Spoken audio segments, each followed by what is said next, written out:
Akkam jirtu daawwattoota keenya oduuwwan gaggabaaboo sa'aatii kanaa qabannee dhiyaannee jirra. Oduuwwan gaggabaaboo kana isinitti himuun kan isin waliin turu an itichaa guddataati. Jiraattonni godina addaa naannawaa magaalaa Finfinnee aanaa Baarrak tarkaanfii ofirraa ittisuu fudhataniin agaazii tokko ajjeesuun isaanii ibsame. Haleellaan kun kan raawwatee fi loltoonni agaazii dargaggoo rasaasa itti dhukaasuun haala suukaneessaan waan ajjeesaniif akka ta'es maddeen odeeffannoo keenyaa himanii jiru.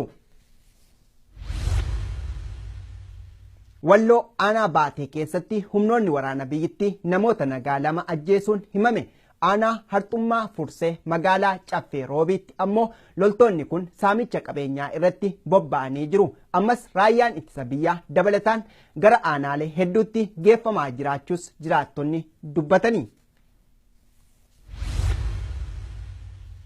Godina Harargee Lixaa aanaa Masalaatti manni murtii aanichaa dargaggoota 13 irratti hidhaa waggaa 11 fi tokko isaanii irratti adabbii qarshii 2,200 adabuun himame. Dargaggoonni kunneenis murtoon kun aggaammii gara bilisummaatti taasisaa jiru irraa duubatti nun deebisu jechuudhaan dhaadannoo dhageessisuun isaaniis himame. Namoonni naannoo mana murtii kanaa turanis gama isaaniitiin wayyaaneen guyyaa 11 aangoorra jiraachuuf abdii hin qabne hidhaa waggaa 11 murteessuun salphina jechuun itti qoosuu isaanis maddeen keenya himanii jiru. Godina Jimmaa magaalaa Sarbootti humnoonni waraanaa labsii yeroo muddamaa sababeeffachuun iddoo kana qubatanii jiran namoota goolaa jiraachuun himame. Waldhabdee poolisoota Oromiyaa fi agaazota gidduutti uumameen poolisoonni Oromiyaa 3 meeshaa hidhannoo guutuudhaan miliqanii qabsoo uummataatti makamuu isaanis namni nuyi dubbisne himanii jiru. Godina Arsii aanaa Balee Gasgaariitti dargaggoonni 170 waajjira bulchiinsa aanichaatti hidhamuun himame. Namoonni 30 ol ammoo gara mooraa leenjii waraana xollaayitti dabarfamuus jiraattonni dubbatanii. Gareen koomaandi poost labsii yeroo muddamaa dawoo taasifachuun namoota nagaa miidhaa jiraachuun isaanis beekamee jira.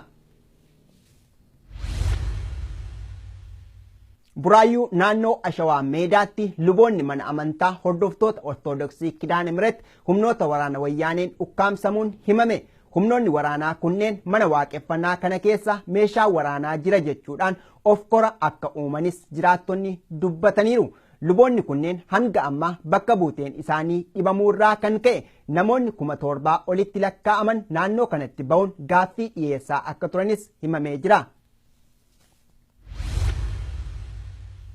Barattoonni yuunivarsiitii Gondor yuunivarsiitichi muummee barnoota hojiin ittiin argamnetti nu ramadee akka nuyi barannuuf nu dirqisiisaa jira jechuun komatanii.